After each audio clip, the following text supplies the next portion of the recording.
You're darn right. Once you get on them, you never quit. Yeah. That's the Henry. You're all ready. You ready? No, I hope I didn't shut my computer. Well,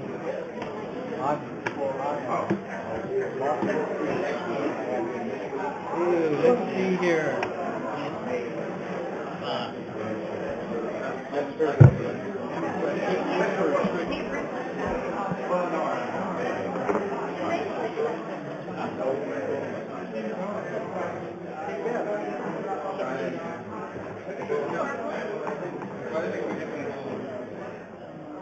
That's what they said.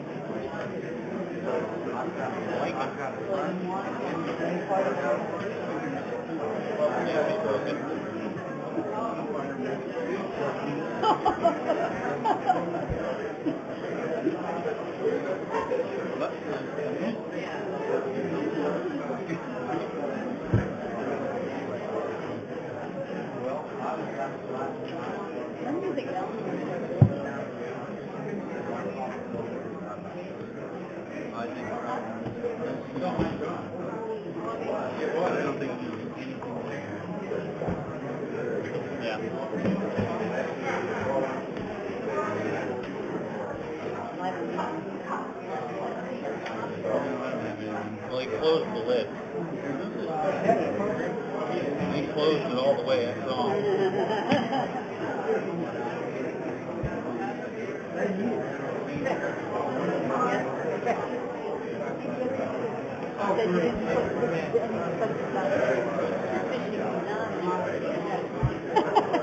We need to discuss it.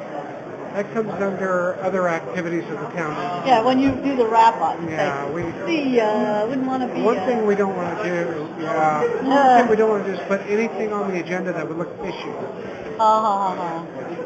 We're trying to You're scale so back. corny. Oh, God. I'm going to say a lot of not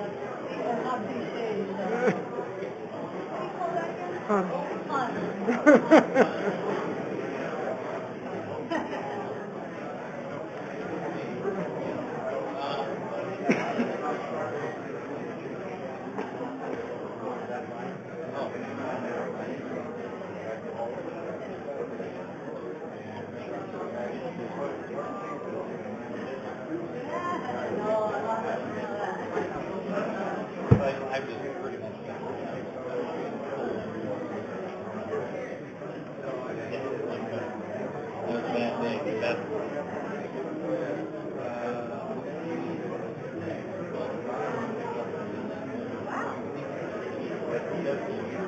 right after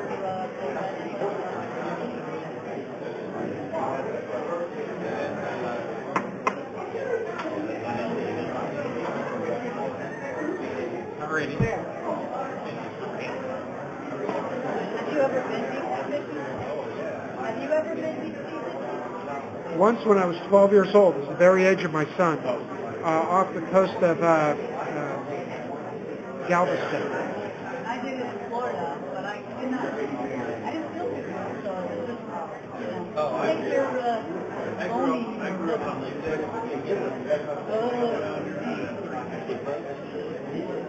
No, I'm not very keen on it either.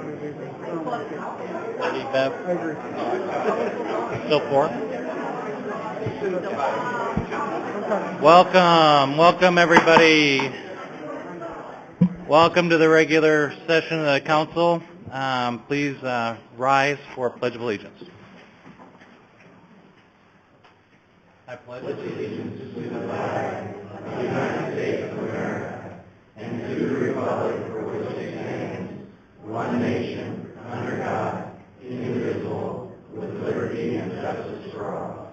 Please remain standing for invocation. Pastor Tony Pierce, welcome. Mr. Mayor, Council, join me in prayer. Father, we thank you so much for your goodness. You have blessed us with so many blessings in this nation and in our state and in this community. We thank you for the way you have looked over us in days gone by. We trust you in the days that are before us. We thank you for these that you have led to the places of responsibility in this community. And we pray for our mayor. We pray for this council. We pray for the other leaders in this community and all the different areas that you called them to. We pray for our nation, for our president, for those who represent us.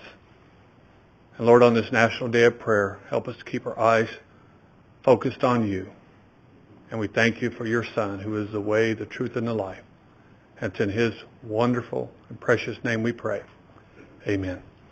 Amen. Thanks, Pastor Pierce from First Baptist Church. Roll call, please. Mayor Schlum, Here. Councilmember Cantino, Here. Vice Mayor Hanson, Councilmember Oshambo, Here. Councilmember Dickey, Here. Councilmember Brown, Here. Councilmember Leger. Here. Thank you very much. Mayor's report, the mayor will review upcoming community events. They're not there. So go check the websites of our various organizations this week and next week so that you can be in touch with what's going on. I did not get it prepared for tonight's meeting, so I know you're all on the edge of your seats to hear about what's coming up, but I gather most of the information from the websites and the organizations in our great town, so do the legwork yourself over the next 2 weeks for what's coming up. But thank you. Now we have Vice Mayor Hanson's going to help us in recognition of former council member Wally Hudson. Thank you very much, Vice Mayor. All right. Now, Cassie's a friend and worked with Councilmember Hudson, and unfortunately he passed away recently, and wanted to recognize him here tonight. And Vice Mayor was... And Bev even has directions up here for me. Oh, nice. It's the user.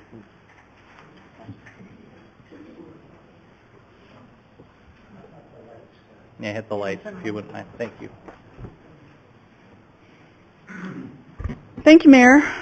Tonight, we would like to take a few minutes to honor, remember, and recognize Wally Hudson, a member of our first town council who was elected in May of 1990 and served until 1996. Wally passed away on March 28, 2010 in Dallas, Texas, where he and his wife, Ann, had moved to be close to family in recent years due to ailing health. Regardless of his change in address, Wally's commitment to Fountain Hills was evidenced in his request that any donations in his name be made to the Fountain Hills Community Foundation. After working in the insurance field for almost 50 years, serving as a councilman in Troy, Michigan for 9 years, as well as the Oakland County Board of Supervisors, Wally and his wife Ann moved to Fountain Hills in 1976. Lucky for us. Following the town's incorporation in 1989, Wally volunteered to serve on one of 17 subcommittees to get the town up and running. Naturally, it was the insurance subcommittee. We could have not gotten better advice in those early years. Following his election in 1990, Wally was elected president of the board of directors of the Arizona Municipal Risk Pool, the entity that insures the town. He held this position for 11 years while serving the town as its risk manager on a volunteer basis. Wally was founding member of the Falcon Boosters, the Golden Eagle Foundation, and originated the Adopt a Street program. The best way to remember Wally is through the words of his peers that shared the following for tonight's recognition. Deputy Manager Julie Getty, who worked closely with Wally throughout the 90s on risk management matters, shared the following. I remember Wally's dedication to the town and his passion for protecting the town from exposure to liability. I also remember his commitment to the Adopt a Street program that is still in place today. Our own fire chief, Scott LaGreca, remembers. Wally was instrumental in crafting the insurance verbiage in several rural metro Town of Fountain Hills contracts. The final contract language always turned out to be a win-win for both parties. Wally was a true professional, a wonderful person, and a true friend of the fire department. Town engineer Randy Harrell recalls, Wally Hudson was always a gentleman, incredibly knowledgeable about insurance matters, and cared deeply about his town. In addition to his work on the town council and his assistance to the town manager and staff with insurance matters, Wally worked tirelessly, volunteering his time for the Arizona Risk Retention Pool. The world is diminished by his departure. Tom McMahon, Litigation Specialist, Southwest Risk Services. Probably the two thoughts that come to mind regarding Wally Hudson are class act and respect. He always handled himself with dignity, was received with respect, and gave respect back in return. There's Southwest Risk. First Mayor John Cotillo shared this. I valued and trusted Wally's opinion and came to rely on him in many instances to bring sense and logic to the many problems we faced in our new beginning. I valued even more the friendship my wife Joanne and I had with Wally and his wife Ann. First Council Member Bill O'Brien recalled, I remember Wally's contributions as many. His financial insurance background helped to keep the town well-directed in its infancy. He was always dignified and usually more succinct than most of the rest of us. He always respected others' opinions even when he did not agree with them. A true gentleman. Former Mayor Sharon Morgan shared this memory. The one thing I remember is that Wally always was the perfect gentleman, and Ann always appeared as the perfect lady in all ways. They seemed to me to be the prim and proper couple. Former Mayor Jerry Miles distinctly recalls the following.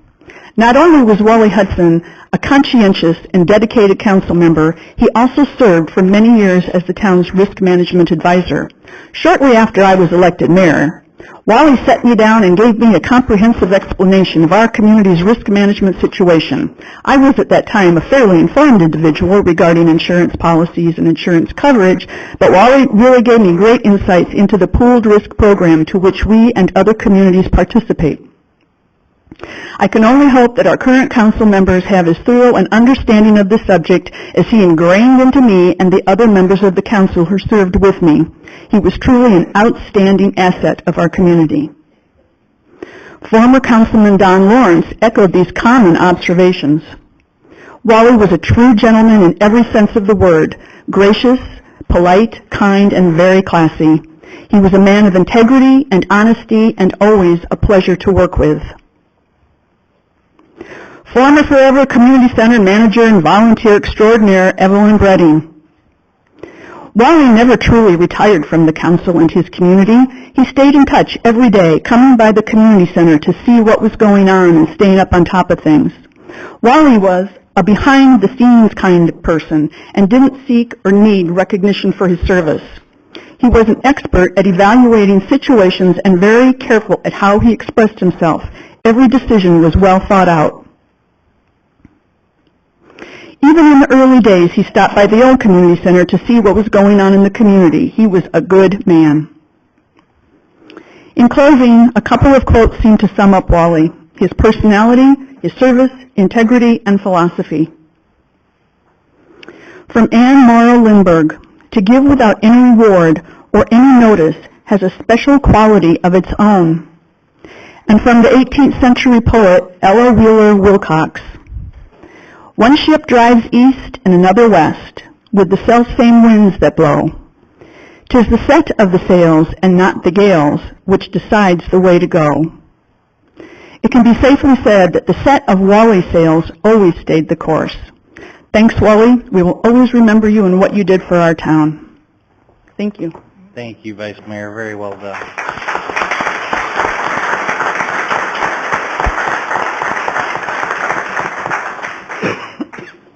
Thank you very much.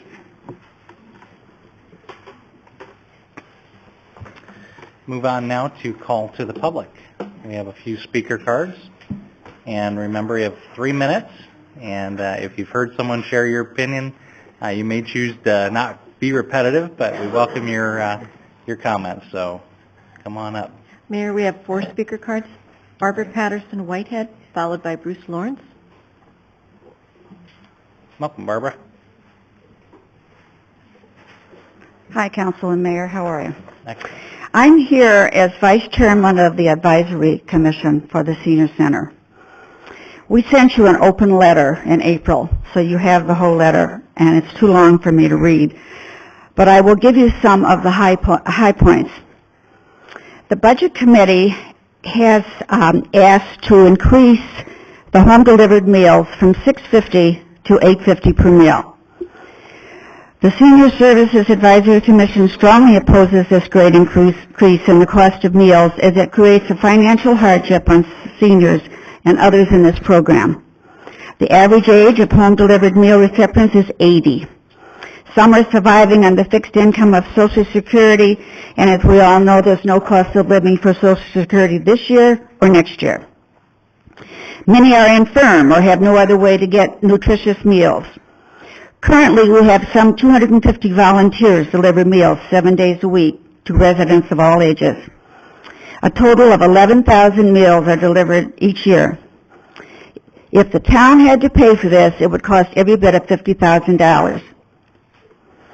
Home-delivered meals is a vital program for our senior center as well as our residents who, through no fault of their own, have no other way of getting meals.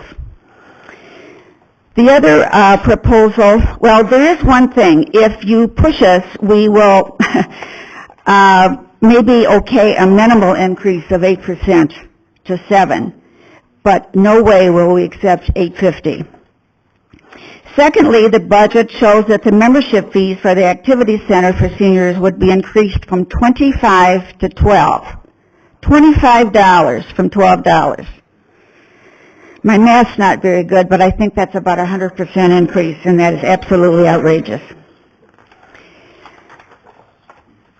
The Activity Center lost 20% of their workplace by not allowing an employee to return to work, and currently not having a replacement for the retirement of the Senior Services Assistant position, which results in a current 40% reduction. We are your hand-picked commissioners, and I think we're almost all here, so I'd like for them all to stand up, please. I want you to see their faces. We are hand-picked, and we take our task very seriously. We're here for the seniors. We're here for the seniors that cannot speak for themselves, and for whatever reason, have to get home-delivered meals every day. We're here for the seniors that without the smiling volunteers who deliver their food might not see another human being all day. We speak for the seniors because all of us will be seniors someday, and we can only hope that there will be a senior center here for us. Thank you. Thank you.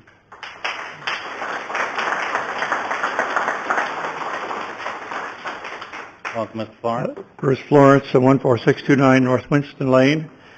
Mr. Mayor, members of council, members of staff, members of the audience, we should keep in mind the primary purpose of the Budget Committee is to present a budget that is balanced.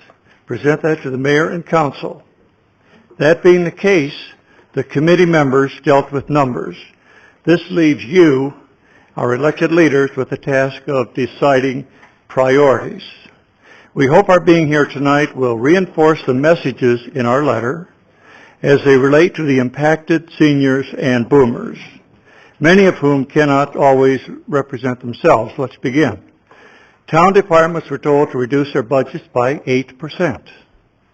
We were informed that the proposed budget calls for a 31% increase in the charge for a home-delivered meal. This certainly does not meet a fairness test and needs to be studied further.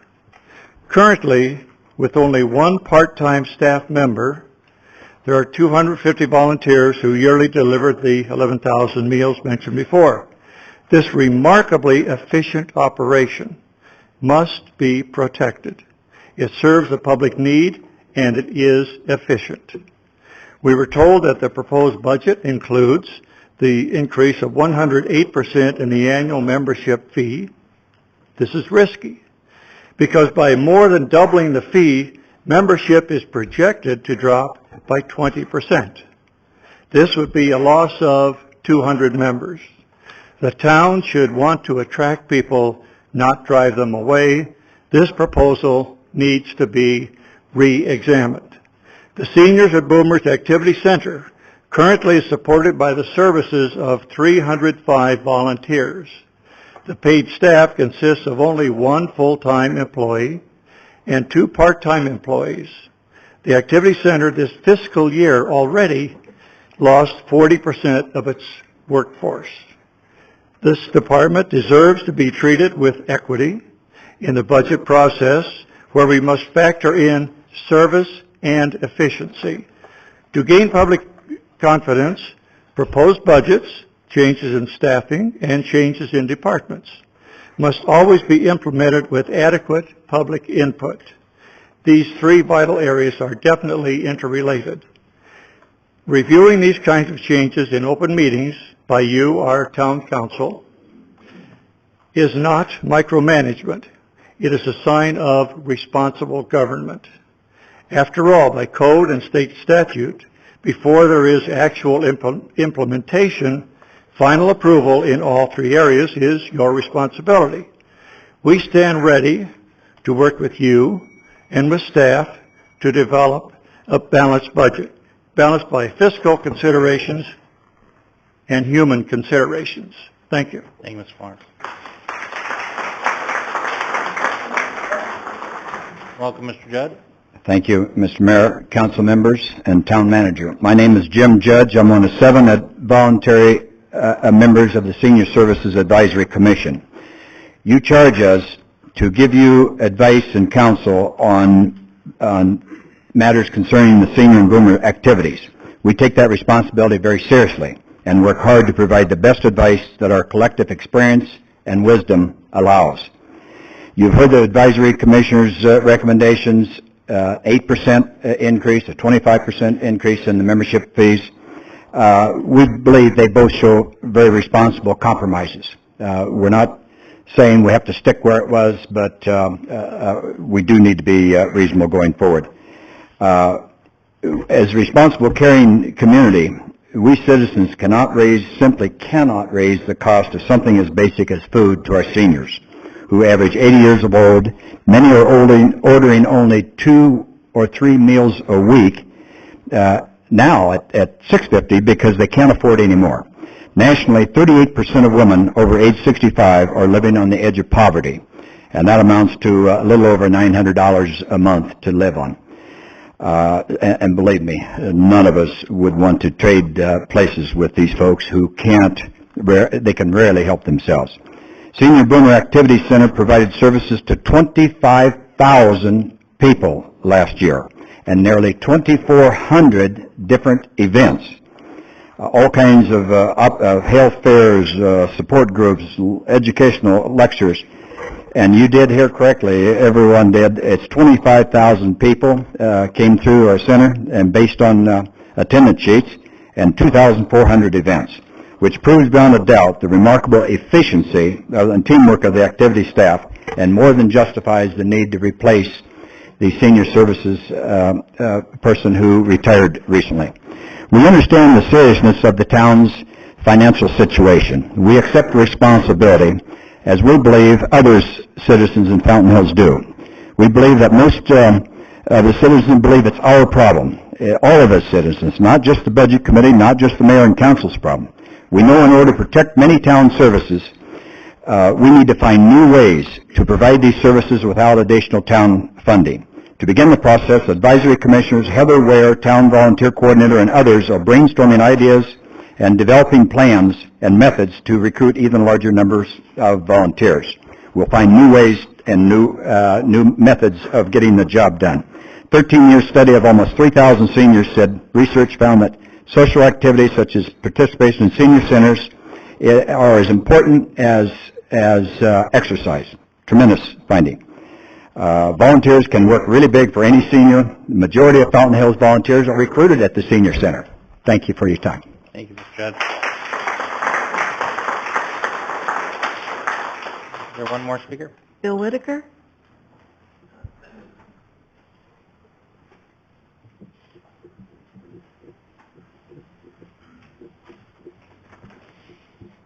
Welcome, Mr. Whitaker.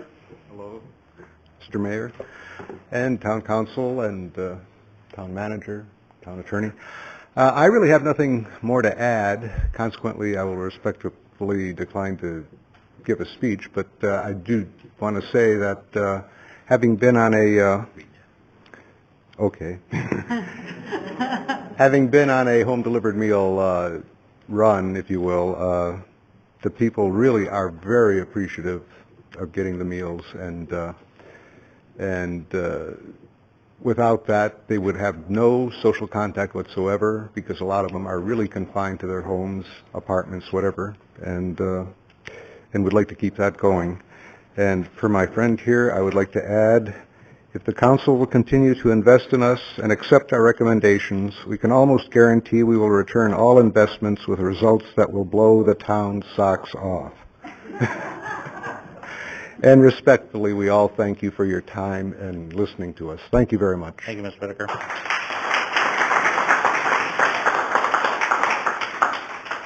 Anyone else? No, All right. Mayor. Thank you very much. Move on now to the consent agenda, and then I guess let me comment first here. The budget will be rolled out on Tuesday, May 11th at 5:30 at a work study here in the town chambers. That's again Tuesday at 5:30, followed by a public open house, just so all folks interested are aware. And the agenda is on the website as well. All right, so now we'll move into the consent agenda, and I'll request a motion to approve as listed. So moved. Second. All right. Roll call, please. Councilmember Dickey? Aye. Mayor Schlum? Aye. Councilmember Ashambo? Aye. Councilmember Brown? Aye. Councilmember Cantino? Aye. Vice Mayor Hanson? Aye. Councilmember Leger? Aye. Mayor 7-0. Thank you. On to our regular agenda, item number 4, discussion with possible action regarding funding for major road improvements, including presentation by the town's financial advisor, Wedbush Morgan Securities. Julie, welcome. Thank you, Mayor, members of the council. Shortly after incorporation in 1990, the town issued bonds to pave the unfinished roads within the town's borders. Since that time, the town has not done any major road improvements other than annual slurry seal. As each year goes by, the roads continue to deteriorate and unfortunately have become a victim of budget shortfalls. We have managed to put Band-Aids on some of the streets through slurry seals and microsurfacing. However, some of the streets are over 30 years old and need a complete resurfacing, specifically Saguaro Boulevard for one. We have talked about and included our budget for the past 2 years, the mill and overlay of Saguaro Boulevard, but funding has not been approved. Moving forward with that project would go a long way to bringing our roads up to standards. However, within the next 5 years, there are other roads that will need mill and overlay in the near future. Rather than come before the council each year, staff wanted to bring forward a comprehensive plan that would allow us to plan for both the restoration and the funding for the next 10 years. This is how most cities manage their major road projects and allows the town to think strategically in planning the town's roads. The bonds would only be sold when the projects were ready to move forward. Obviously, Saguaro Boulevard would be the first project. The taxpayers would only see that portion of the tax on their property tax bill as each bond issue is sold.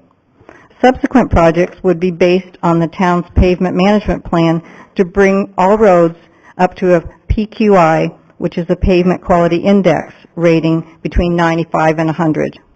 As the roads are resurfaced, the annual cost of maintaining them will decrease. The goal tonight is to seek approval from the council to move forward to prepare a resolution to put the question to the voters. The approval of this item wouldn't actually come before the council until after the new council is seated at the first meeting in June. Our proposal is to take the next year preparing for a November 2011 election so that the electorate has an opportunity to see what the plan is and provide input. We anticipate opportunities for a lot of public input and a lot of public education. We also have representatives from our financial advisor team, Wedbush Securities, here this evening if the council has any questions or to facilitate any discussion. Thank you. Thank you very much, Julie. Questions of staff related to this item? Councilmember Leger. Thank you, Julie. If the consultant could approach the podium, I'd appreciate it. Last time you were before us, you presented this notion of kind of pay-as-you-go with respect to projects. For example, if we're looking at a bond of $20 million for all the work that was proposed, could you, for the simplification of those that may be viewing and those here this evening, as well as myself, Could you give me kind of a model of how that would work? For example, if you're doing project A, the assessment would be A, and then as you go to project B, how does it ratchet up and how does it impact the tax bill? Good evening. Jim Strickland with Wedbush Securities. Mr. Mayor, members of the council. If I understand your question, back in our previous discussion, we talked about the ideal situation. The thing that would be most prudent would be to pay as you go for projects. And in the event that you can't afford a pay as you go type approach, then you would consider financing those projects. So in the case of a road project that might cost $5 million, if you don't have that money available to you in your budget, then the only way to do the project would be to go out and to borrow the money. So I think that the pay-as-you-go notion works if you have alternative sources of money within your budget. So, for example, if you were having excess HERF monies from the state, which of course isn't the case anymore because they keep reducing the amount of money that's available.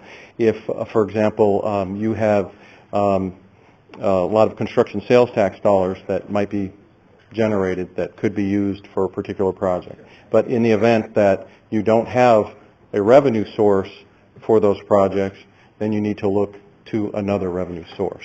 And when we were talking about it last time, there was some discussion about possible monies available within the budget that could have come from HERF or could have come from other monies. But I think the closer inspection of those available funds has come to the conclusion that those monies aren't really available and wouldn't be sufficient to do any of the projects that are contemplated.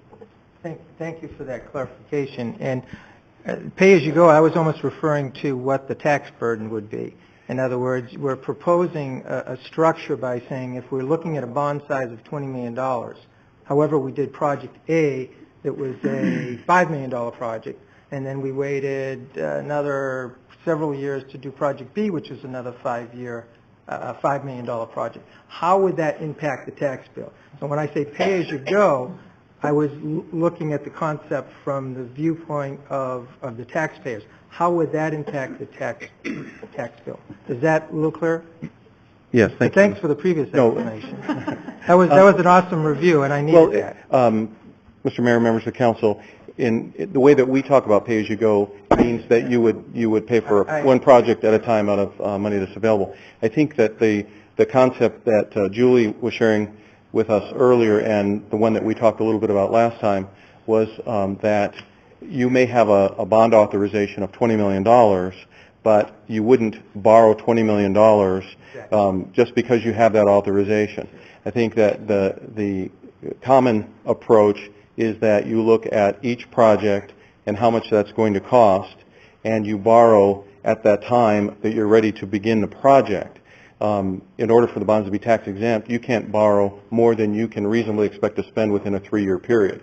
And so you have to identify the projects, you have to make sure that the engineering is done, and then the project's bid out and things like that. And so, it could take 24 to 36 months to do a particular project, or, depending upon the project and the sophistication of the engineering.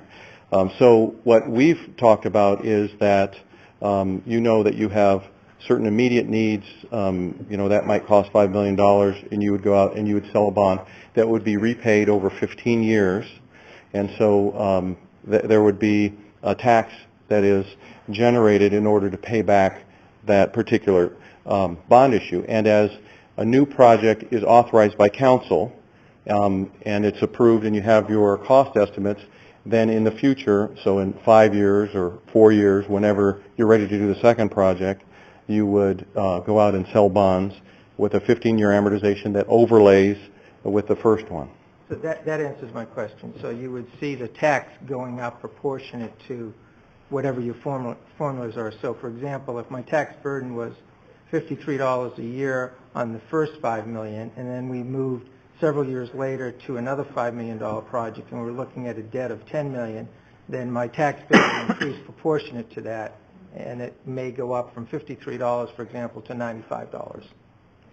Let's not get... That's correct, with the one exception of each time we sell bonds, the next issue goes out a little bit longer, and so the repayment doesn't all overlap in exactly all the same year. So if you did a $5 million issue and it was $53 a month, and you did another $5 million issue, it wouldn't be double. It would be spread out over a different period of So in time. essence, it could be a lesser tax burden. Yes, and so, and the estimates that we provided were the maximum over the life of the issue, as opposed to, an average. We could have given you an average estimate. So we're trying to be conservative on what the tax impact would be. Thanks for walking me through that. I appreciate it. Thank you very much. All right, council members. Thoughts, feedback? Councilmember Dickey? Mayor, thanks. A couple of things. Tonight, what you want from us is exactly what? Obviously, we wouldn't be voting on anything until June 2nd, but let's just say if we're looking at the 4 million, 5 million, 10 million, 20 million, and those if we did assign an amount to it, those projects aren't just, well, if we need something by then, they're actually specific projects. Is that right? Mayor Schlum, members of the council, the goal tonight is to get the council's approval to move ahead to prepare the resolution to put the question to the voters of whether they would approve bonds in the amount of $20 million over 10 years.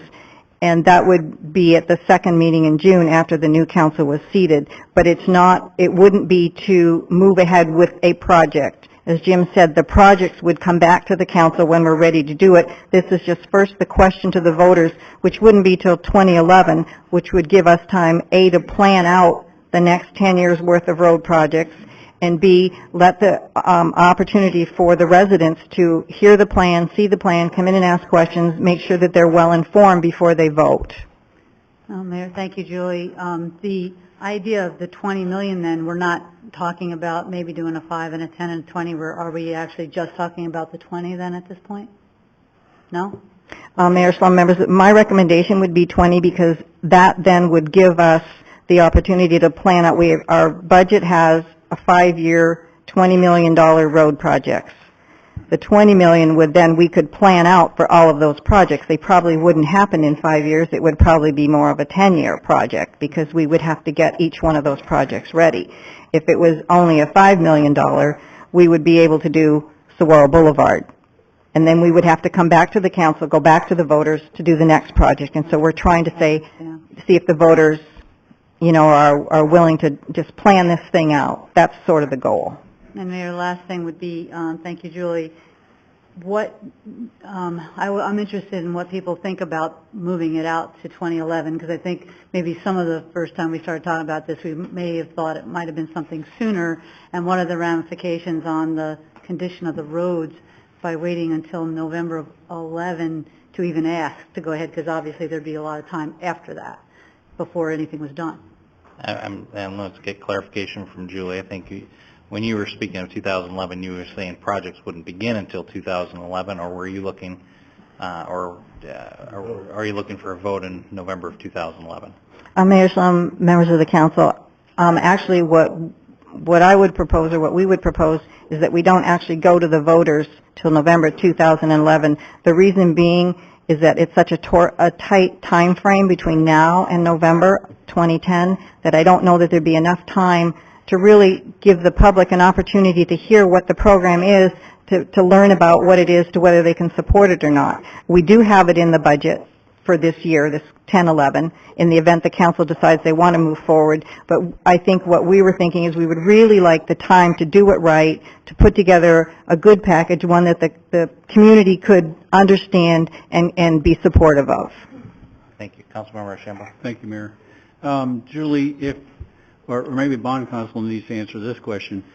If we put it to the voters in 2011 and it passes, how soon would it be before you'd actually see revenue that you could start ramping up to, say, well, of course, Saguaro Boulevard seems to be the big target right now, before you'd actually see the revenue to start Saguaro Boulevard, assuming that from now to then we had Saguaro Boulevard ready as a project?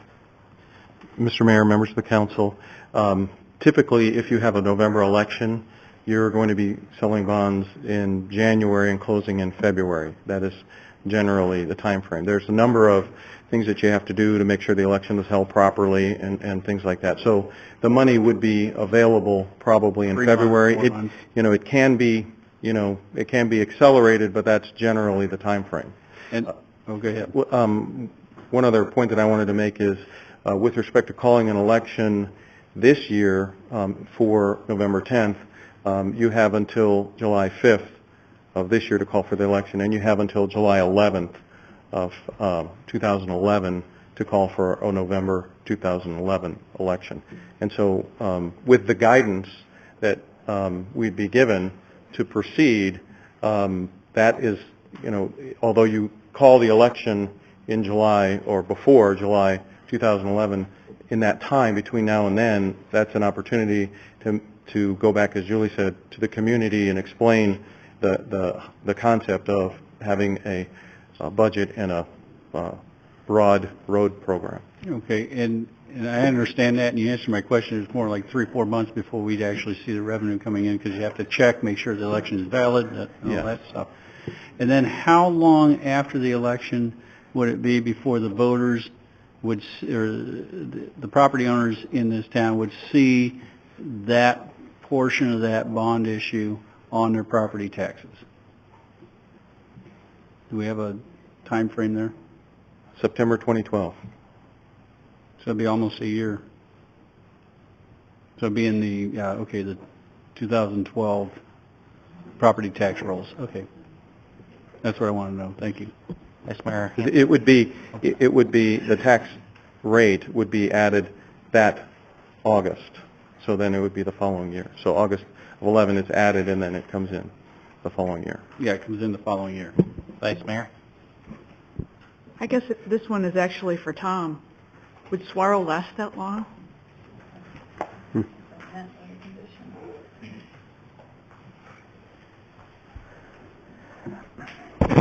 Thank you, Mayor and Council. I believe that what I heard was that we would not have money until funds would be available February 2012, is what I heard. So we are another 18 months, somewhere in that area. We received a lot of rain this year. We got to see what the deterioration does to our streets, and I believe that it would last, but it might not be real pretty. So I think if you know something's coming, you can withstand the pain a long time if you know when it's going to end. Thank you. Oh, good answer. I just wondered if maybe, and I understand, doing it right and getting all the materials together, but looking at a $20 million chunk is kind of it's a big pill to swallow, and it might be a little intimidating. And since we have been talking about Swaro so long, I didn't know if maybe go ahead with the 5 and then then start working on the 15 and kind of maybe just splitting it up into 2 and moving forward with Swaro. I don't know. Yeah. Councilmember Dickey. And maybe you also mentioned that one of the benefits of this would be better savings in maintenance. We won't realize any of that for, then it would be almost 2 years from now.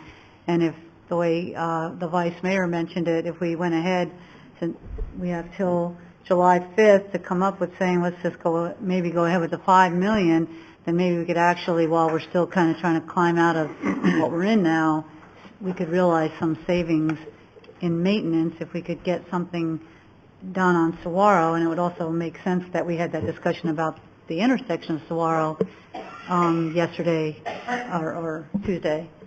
So I wouldn't mind looking at something like that myself. Councilmember Shambo. Thank you, Mayor. I was thinking, when we had the discussion on Tuesday about the intersection of Saguaro and Avenue of the Fountains, it became quite apparent that the direction we may be going on that is going to be, is probably going to add some cost to Saguaro Boulevard. So $5 million may not be enough to do that. And I like the fact, and this is just my opinion, that a $10 million bond would be around 27 cents per 100, but it would do Saguaro, arterial streets, pavement management, where we've got some deteriorating streets and give us a little bit of flexibility if we had to come up with the money to do that intersection and the appropriate intersections, which would be La Montana and Saguaro and Palisades and Saguaro, dealing with all that at once so that we didn't have to deal with it again, and still have money to do the arterial streets. I think we need to kind of take into consideration the fact that we just had a big discussion about that intersection, and $5 million may only do Saguaro Boulevard, but not enough to do the intersection the way I think this council and the town desires that intersection to look or act. Councilmember Leger. We've had this discussion in past several months, and my peers may recall that I was opposed to moving forward on this bond currently because I felt that the timing was bad timing given the state of the economy. It was something I could not support moving forward on at this particular point in time.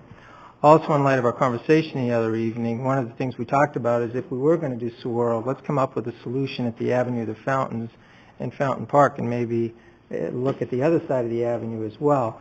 I can get on board with supporting that type of project because it's doing more than just dealing with Saguaro Boulevard. It's dealing with and solving several other problems.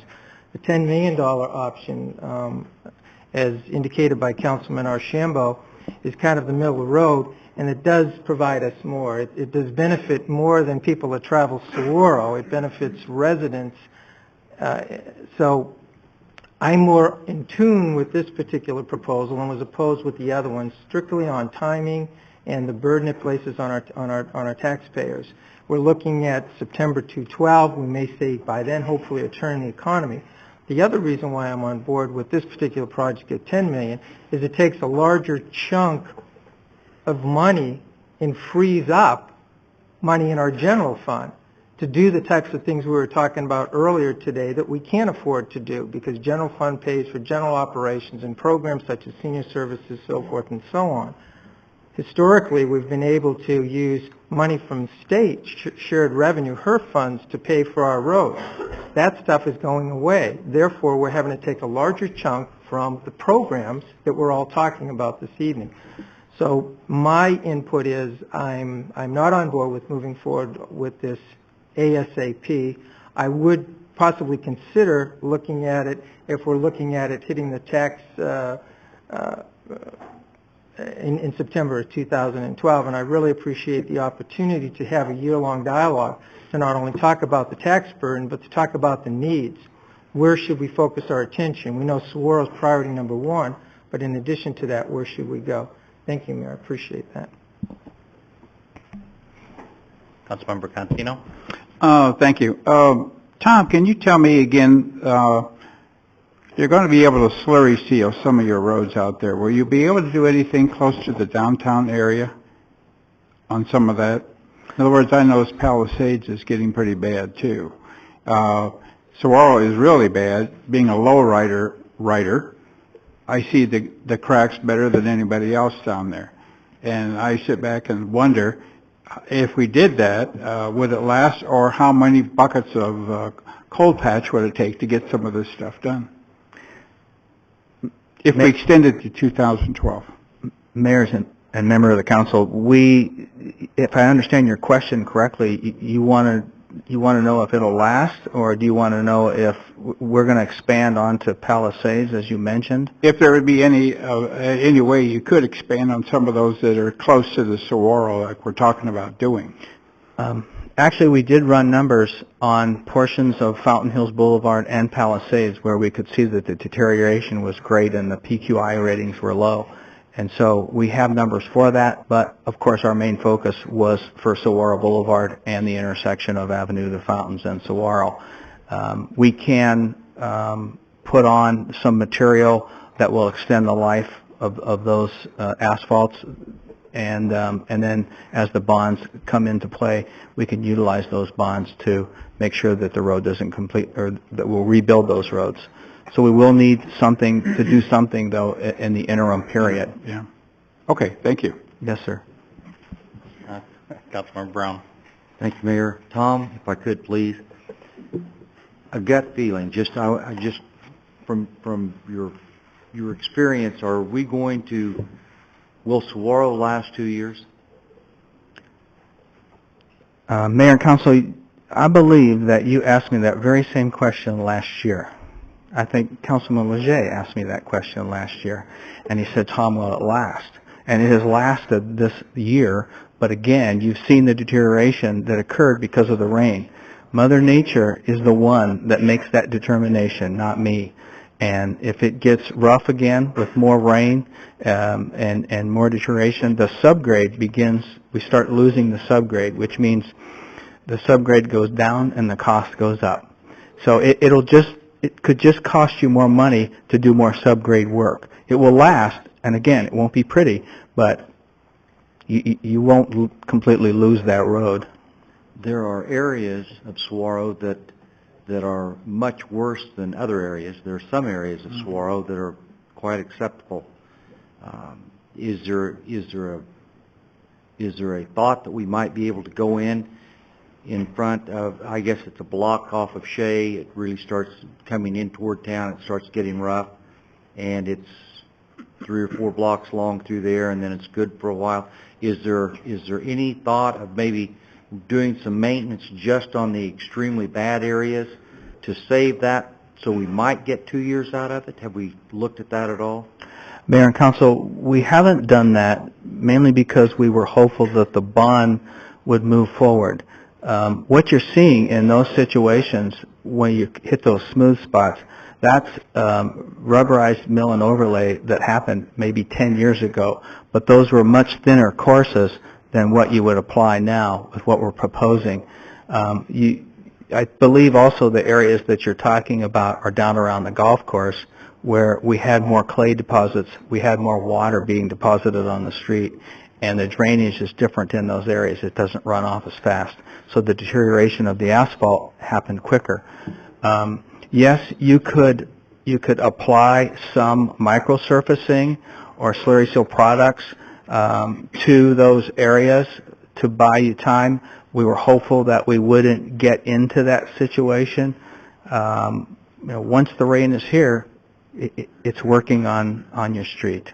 I hope that answers the question. And it did. Thank you. I think the entire council was hopeful that we could stretch another full year out of it. And I also hear that I also agree with Councilmember Hanson that it's clearly rolling the dice, not working on a bond at this point in time.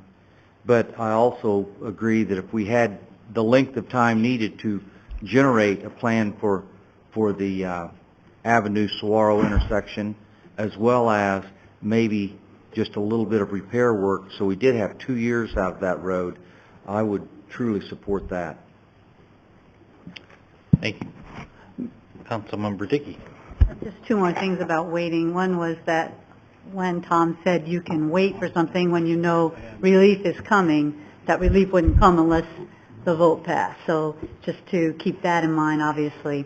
And then the other thing are the costs, which are really good right now, and so we'll also be taking that roll of the dice by waiting that things are going to pick up, which is what everybody wants to happen.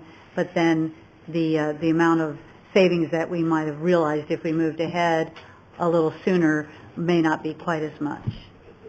And then I just have a clarification. So are we looking at now, if we wait till 2011, are we going to 10 now or staying with 20? Want me to answer that? Well, because yeah, somebody. No. Let's just go to Councilmember Archambault. Maybe he can clarify one thing.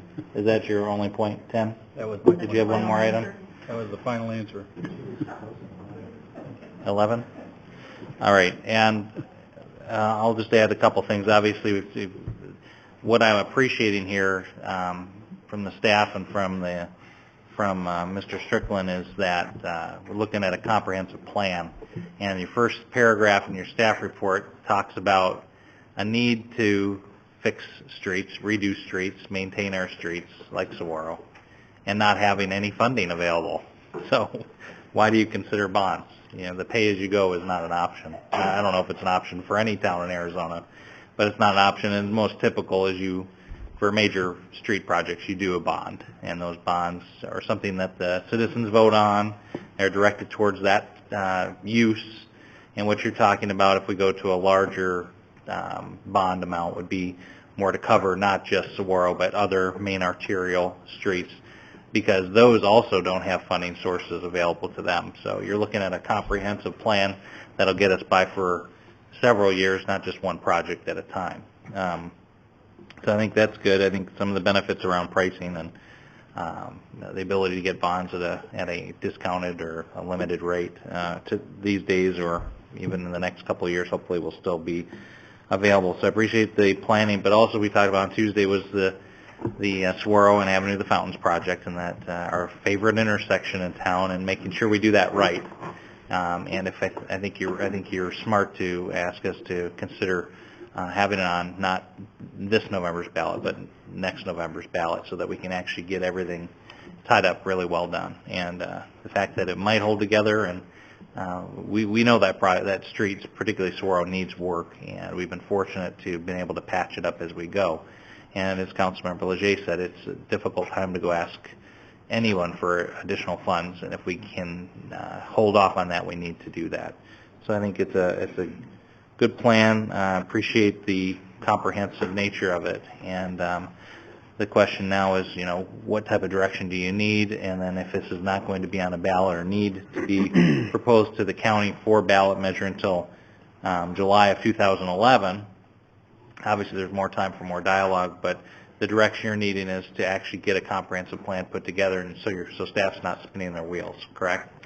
Mayor, yes, that's correct. It was hoped that we would, if the council wanted to put it to the voters, that we would be able then to plan to put that to the voters. We'd be able to put it together confident that the council was supportive of it and that they were supportive of putting it to the voters. So we would have time to put out the education. We would have time to create a plan that we could show the public. We would have a lot of time for dialogue with the public, yes.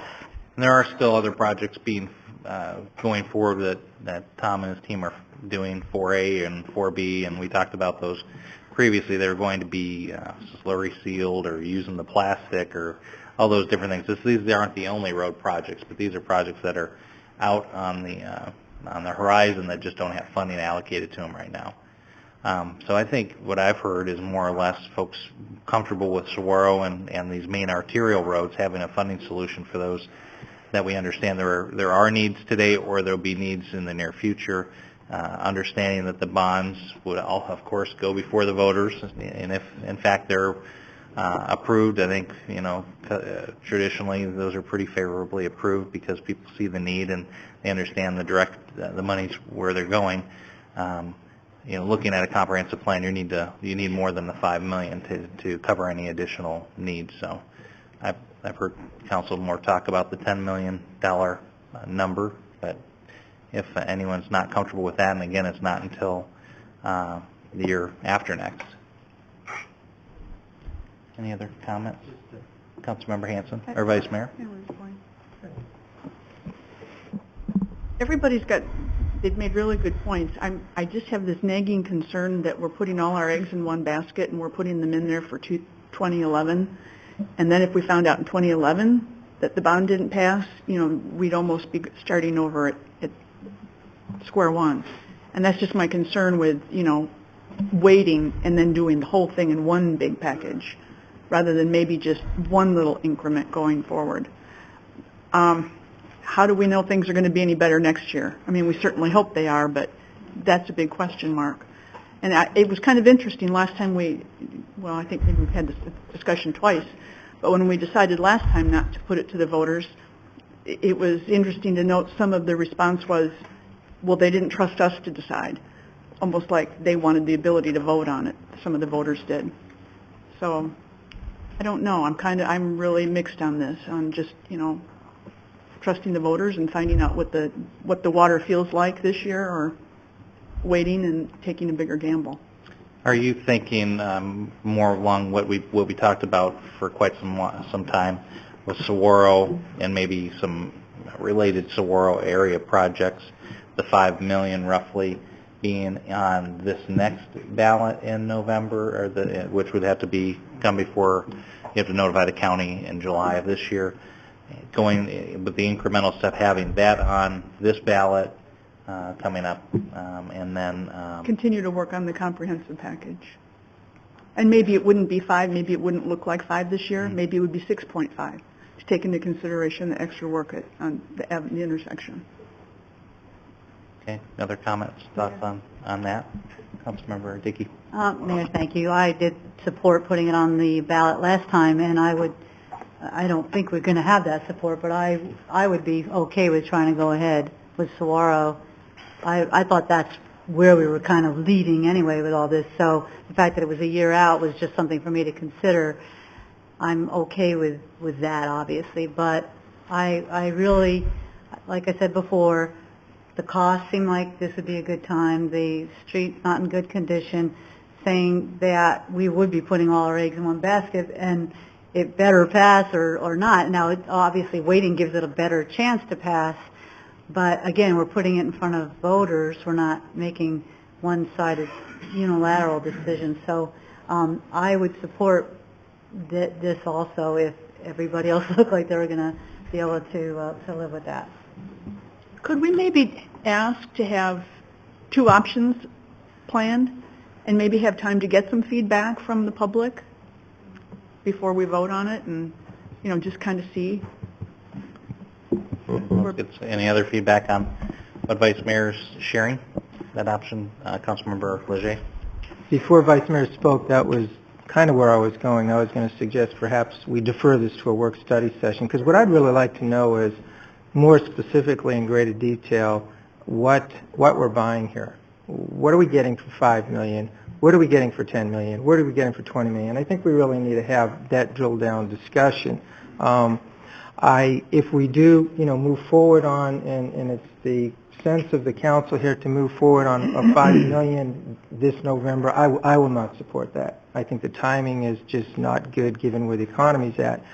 And another reason why I would not support that is because we know we have tremendous needs. And I don't want to be nickeling and diming the citizens by every couple years going for a $5 million bond because we have needs.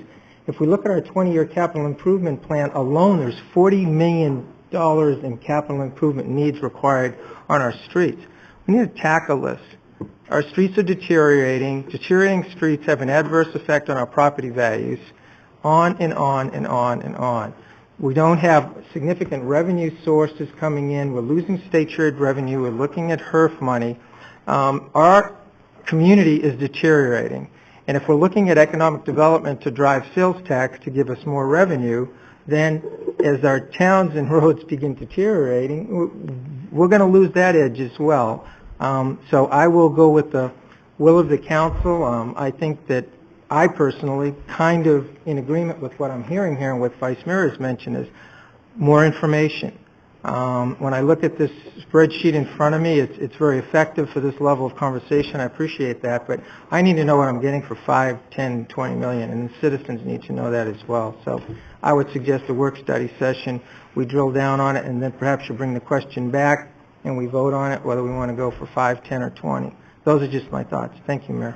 Thanks. I think, and Julie can let me know if I'm wrong, I think what you're looking for is kind of, when we're not going to be deciding anything tonight, but you're looking for some guidance on the approach.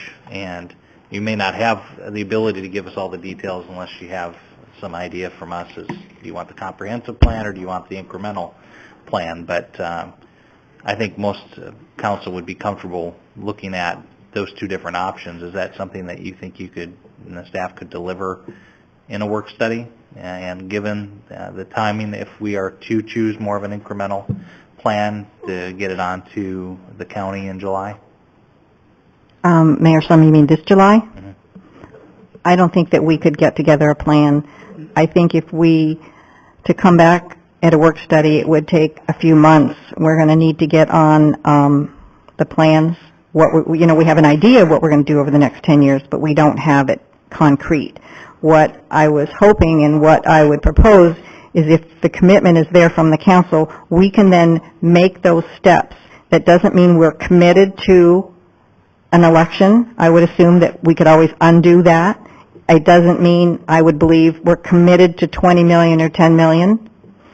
As far as getting any idea, if we want to go forward in November 2011, this November, then we would need to move pretty quickly, and it would be Saguaro Boulevard and whatever else. And I don't know if engineering's got the plans ready to be able to get that out to the public.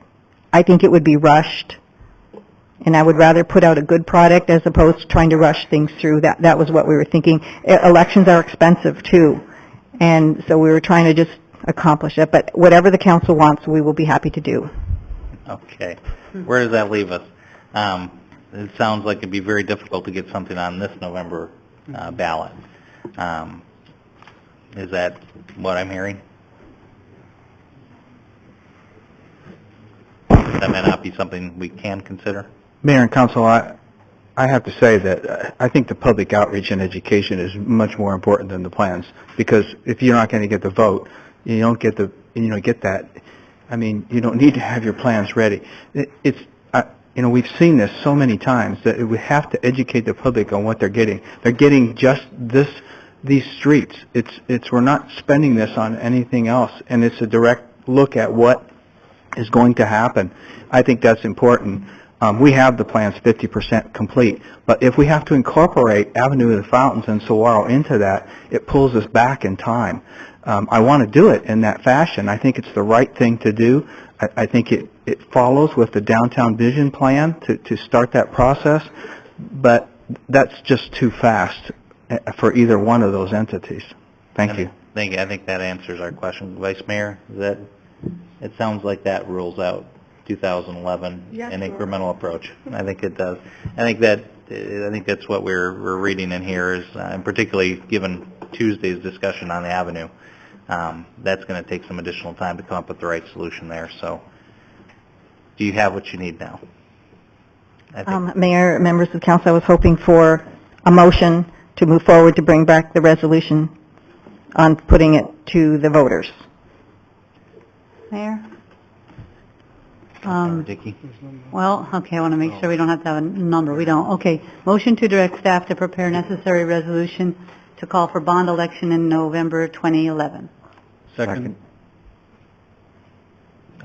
Could you clarify, Julie, if we're to... Okay, I'm getting my years mixed up. That is correct. I'm thinking 12, but yeah, 2011. And we're looking for direction on this now, but we do have time. We have much time. We have another 15 months until we have to notify the county. Why are you looking for this motion now? Mayor, some members of council, again, it's to be able to do it right. And when we bring the resolution back to the council then can decide whether they want to do 5 million, 10 million, 50 million, 20 million. That option will be there. But again, having the time to be able to put together the program and the plans and be able to communicate with the public so that they're fully aware of what they're committed to, whether they want to vote on that or not, as opposed to showing them a 5-year capital improvement plan with just a bunch of numbers. And that's what's going to take the time. We want to make sure that we do it right, we get good numbers, and that we have a good diagram to show the people of what exactly we're going to do, and a timeline. In other words, we're not going to hit them with a $20 million or $10 million bill all at one time. This is going to be spread over a long period of time, but they're not going to be asked to come back to the ballot box every single time we want to do a project. That was the goal and the objective. Okay, thank you.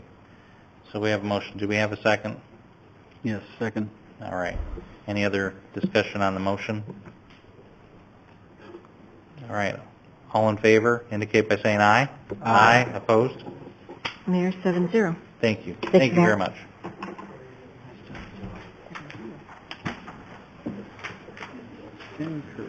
Next item, consideration of purchase agreement between the Town of Fountain Hills and Econo Light Control Products, Inc. in the amount of $127,532.79. Mr. Kurth, how are you, Ken? Welcome. Thank you, Mr. Strickland.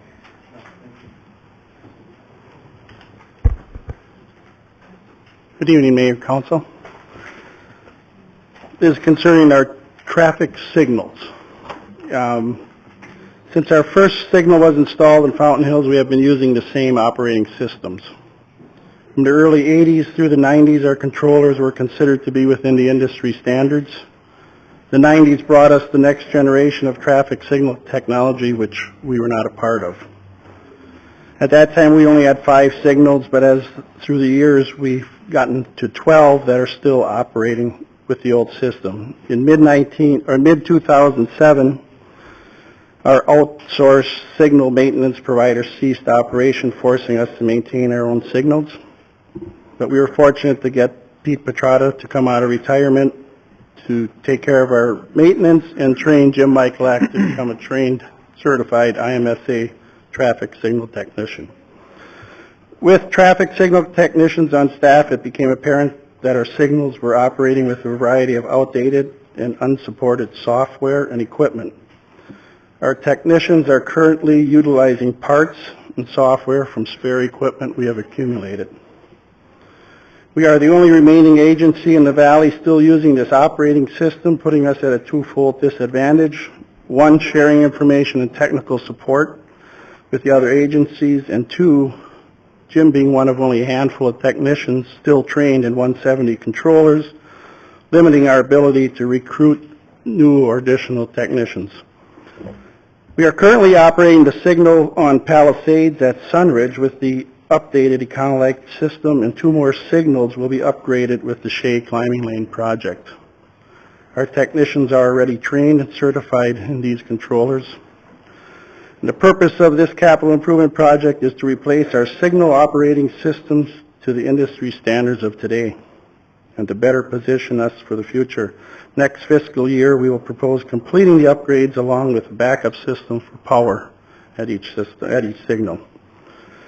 This project will allow us to better manage the town's signals and by taking advantage of our staff to install and certify the equipment. So with that, if anyone has questions on this. Thank you very much. Ken, council, any questions for Mr. Kurth? Well, you know, I'm a big fan of stoplights. And spending money on stoplights to maintain them and keep them up. You know, it's something that we're going to have to do. But that's just another reason I don't like stoplights that much. But how many intersections with this one? You said Sunridge has already been installed originally with this type of equipment, and then 2 other lights, probably Fountain Hills Boulevard and Palisades on Saguaro or Shea, are going to be already funded to have with the these grant. upgrades. What other intersections would this 127 cover? So the Saguaro and Shea would also be in with the next improvement project, so the remaining. Okay. Everything off of Shea other than Sunridge. Well, then we have Center Lane, Technology, Eagle Mountain. Okay. Oh, Eagle Mountain as well. That's right. Yes. Okay. Yeah, it seems pretty straightforward, Ken. You did a good job. Councilmember Archambault? Yes, Mayor, I'd like to move to approve the purchase agreement between Econolite Control Products Incorporated in the town of Fountain Hills in the amount of $127,532.79. All right, do we have a second? Second. Any other discussion? Councilmember or Vice Mayor Hanson? Just a quick question. Do we have a lot of outages now?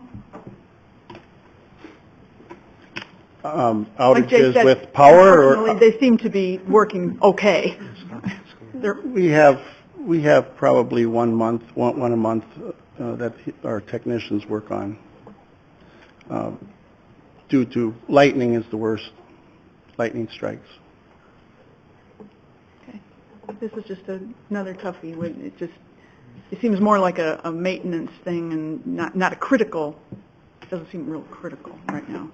Yeah, I think maybe the critical nature of this, I'd imagine, is since we are the only one and probably not going to find equipment much longer, ultimately if we have a problem, we're not going to have something to get it up and running again. That's correct. We're using spares. Okay.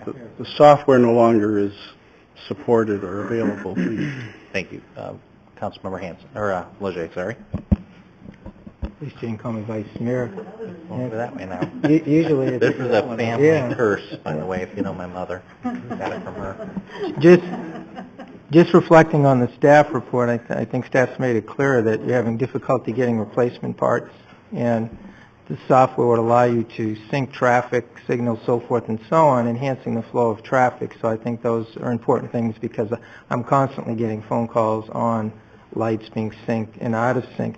Also, I noticed in your staff report that this is coming in at $127,000, and we had approved in our budget for last year $142,000. So you're coming in under budget. And additionally, I noticed that if I'm reading the capital improvement plan correctly, this is coming from development fees. Is that correct, Julie? That would be the... I don't think we have a solid answer on that one tonight.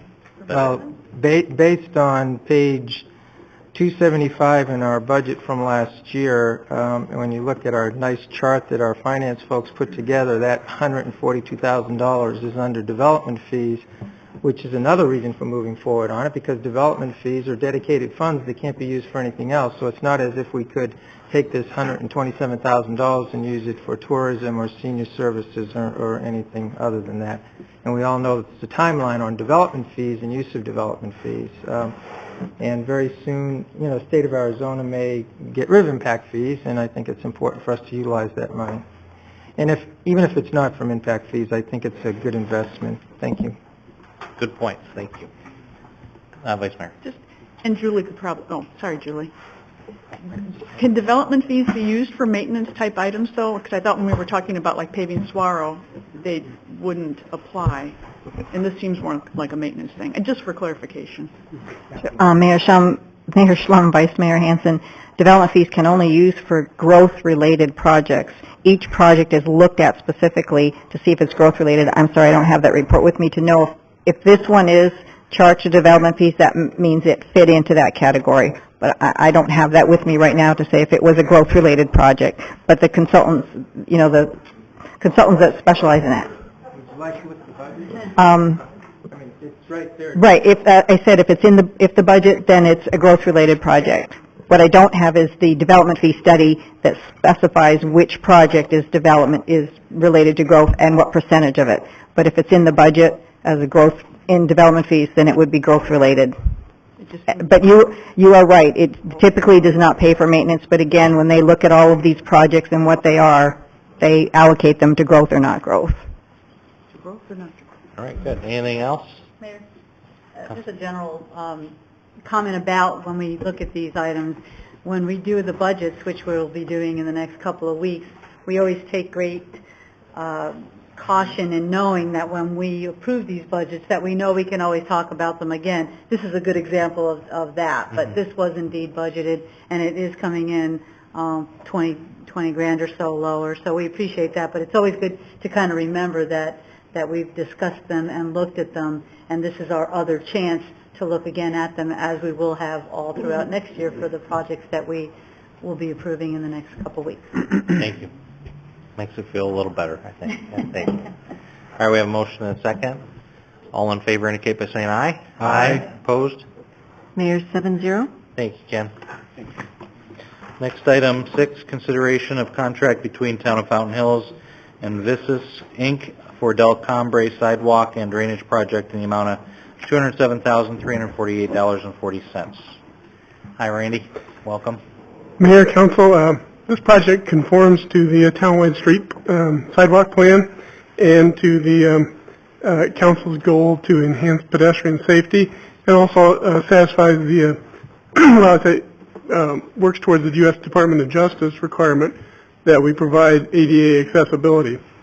This project combines the necessary drainage corrections to the street and a 6-foot wide sidewalk along the east side of Del Cambre from Grande to Alamosa. Sidewalk was designed under a design assistance grant from MAG. All local contractors were contacted and encouraged to submit bids on this. We did receive 4 bids, of which one was a local contractor. The low bidder was Visus, Inc. from Mesa, Arizona. Staff has checked the low bidder's references and recommending that the council approve a contract of Vicious.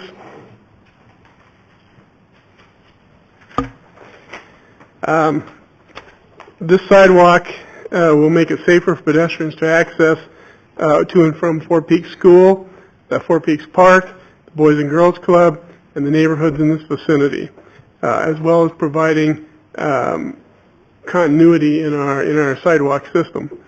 The construction will also correct the drainage problem that has existed on Del Cambre since the 70s or 80s. I would note that the project bid was about half of our budget amount, about half of our engineer's estimate, and reflecting the good bidding climate that we currently have. Staff does recommend approval of this contract. I'd be happy to answer any questions. Thank you, Randy. Can I get a motion to approve contract Town of Fountain Hills and Vicious Inc. for Del Cambre Sidewalk and Drainage Project, the amount of $207,348.40? So moved. And a second? Second. All right, thanks. Any questions for staff? Sorry. Councilmember Dickey? Sorry about that. The page number with the budget on it, which says it's, I guess I'm having a disconnect between that and what I'm seeing here. How much of it was a grant? The design was paid for 94% by grant funds. And do you recall roughly what the design cost was, what that grant would have equated to? $60,000. Okay. Maybe it's just a different page. Are you looking in last year's budget or this year's? Yeah. Okay. And I'm just seeing, I'm looking here under Del Cambre drainage. It's S6007 and D6027. Okay, thank you. Yep. Appreciate it, thank you. I want to just lift up staff for the bidding process and the timing and reaching out to get the bidders and to come in with a cost. That's half of what we were expecting. That's appreciated and also necessary at this time, so appreciate it. Any comments or questions? All right, we have a motion and a second. All in favor of the sidewalk project indicate by saying aye. Aye. Opposed? Mayor 7-0. Thank you, Randy.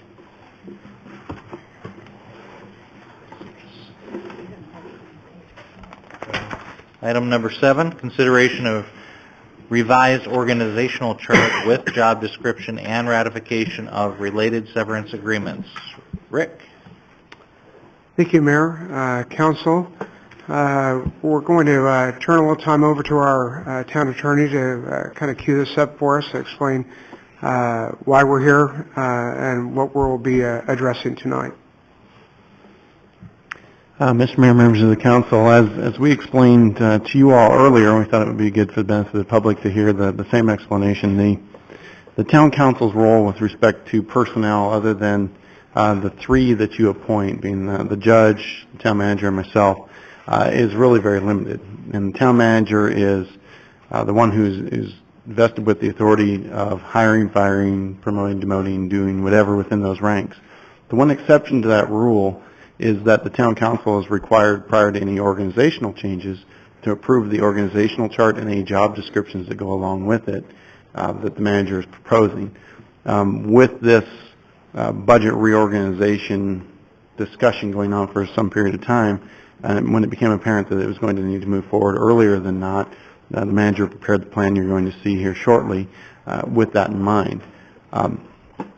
Unfortunately, because we deal in a world where these are actually human beings and not just positions on an organizational chart, we didn't think that it was functionally a great idea to show people an organizational chart as the first, hey, hello, your job might be gone tomorrow. So we worked on the human side of it first. The manager worked through severance discussions with the employees who would be impacted prior to bringing this forward for your final ratification, just to ensure that we didn't have any of those problems, to try and meet the code requirement and to not ambush any employees. The only unusual part about this tonight is that severance agreements typically don't come to you as well unless they are, like several of them are in this package, over the manager's normal contract signing authority. So the motion that's requested tonight is to approve the revised organization chart, the job description for the one new position that's being proposed as part of it, and to approve the severance agreements that are above the manager's signing limit. And be happy to answer any questions you have. We thought it might be good for the benefit of the audience that they understand how all the pieces work in this puzzle. Okay. Thank you very much, Andrew. Can I get a motion to approve the revised organizational chart with job description and ratification of related severance agreements? So moved. And a second? Second. Thank you. I'll have discussion. Anyone from the public on this item? No, Mayor. All right, thank you. Questions for staff, comments? Town Manager, Rick, did you have something to add? If the council would like, there's a presentation showing these new organizations, the impetus behind recommending the changes that we are, what we had hoped to achieve, and we're happy to show that if you'd like. Yes, please do that, and then we'll see if we have questions following that. First of all, I think it's incumbent upon us to understand and explain that, as Julie has described so aptly before, that we face a new normal, a new reality for our organization as the recession continued to deepen as revenues evaporated. It became very, very necessary to address the structuring of our organization as a whole, be more comprehensive in our approach. As you know, for the last 2 years, we have made several $100,000 worth of cuts to the budget, in fact, millions. And it seemed to be still a car going down the hill. We were still approaching a revenue ceiling very, very quickly. As the revenue curve flattened, we were going to bump our heads. Originally, we thought that was going to occur in about 2016, but that was before 2007.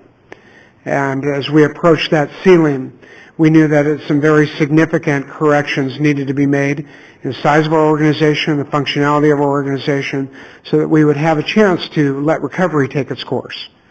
What we're proposing by no means is a guarantee that additional cuts will not be needed, that we'll not need to make more corrective measures. This is not the magic pill, but it is certainly a pill that we needed to swallow in order for us to get through the next few years with the resources that we have. When I came on board, one of the promises I made is that I would take what resources were entrusted to me and do my utmost with them. And that is a commitment that we are fulfilling here. First of all, the impetus. What caused us to this? As I described, a continued deterioration of revenue, state budget crisis that's likely to continue, and the need to utilize every available tool to meet the fiscal challenges for the next 2 years. Our objectives are simply to achieve maximum efficiency without unduly jeopardizing quality of life. I insert that word unduly because we know that we are not only cutting into the soft tissue of the organization, but we're cutting into bone and marrow now. To adapt to a new reality. Yes, things will revive somewhat in our economy, but we have a revenue structure that is based on a scenario that we don't enjoy anymore. And so therefore we know that things will not recover to the degree that that we enjoyed in past years. We need to be prepared for that. We want to prepare for impacts also related to the state budget crisis and prepare and deliver the very best budget possible to you. Strategies were mostly based on consolidation and of positions and departments. Next slide, please. So the new administration department is presented before you. Administration will continue to oversee the functions of economic development, human resource and risk management, the town clerk's functions, as well as finance and customer service and information technology. Also, of course, volunteer coordination. Next slide, please. We have 2 new departments coming forward out of the consolidation of 4 departments. Out of the consolidation of Public Works and also Planning, We have a community development department. I'm sorry, that's I should say new Department of Community Development.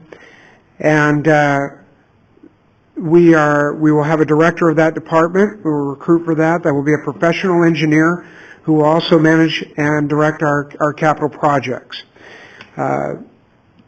We continue to provide planning, building services out of this new department, as well as functions related to the town engineer, streets, and facilities maintenance. Next slide, please. Out of the merger of a community center and Parks and Recreation, we have a new Department of Community Services that will include the consolidation of those services, the community center, as well as Parks and Recreation. In the next slide, whereas we had 5 departments, we now present to you 3 departments, one of administration, community development services, and community services. With that, I'm happy to answer any questions pertaining to the organizational chart. Thank you very much. Questions for staff related to this? Councilmember Leger. Rick, just as a point of clarification, I know it's often difficult to put a lot of print in these small boxes, but could you go back to the administrative chart? Excuse me, I could not hear you. Administration. There you go. I think it's important for the public to know under the box that says Deputy Town Manager that there should also be a slash there that says Finance Director. That's correct. That is a dual position. We do not have a standalone Deputy Town Manager.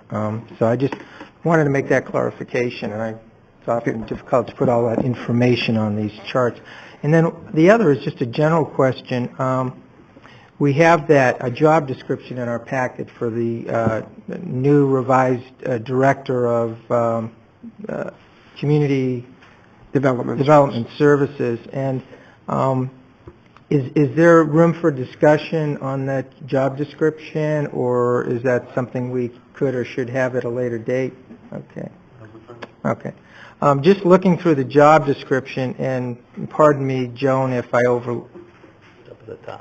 overlook something here, but just a couple of things I'd like, that's right, I don't need it. Just a couple of things I'd like to recommend, that the Director of the Development Services, I'd like to see something in there about grants, or pursues grants, oversees grants. I didn't see anything in there, and I think with the consolidation of those departments, it's going to be huge for that individual to have some skills bringing to the table in grant or grant management. And then the second thing, under experience, I didn't see the word municipal governance. And I really think it would be important for someone to come in to this position with experience in municipal governance. For those of us that have worked outside municipalities and corporate environments and have worked in municipal governments, it's a very different operation and organization. So I would offer up those 2 possible revisions or additions to the job description. Thank you, Mayor. Thank you, Rick. Does that need to be in the form of a amendment to the motion? Yes. Thank you. Is that your motion? Is that your amendment to the motion that's on the table now? Well, the motion that's on the table is regarding approving the whole packet, so I'll wait for further discussion on the main motion. Okay. Let's just make sure you don't miss that. Any other questions?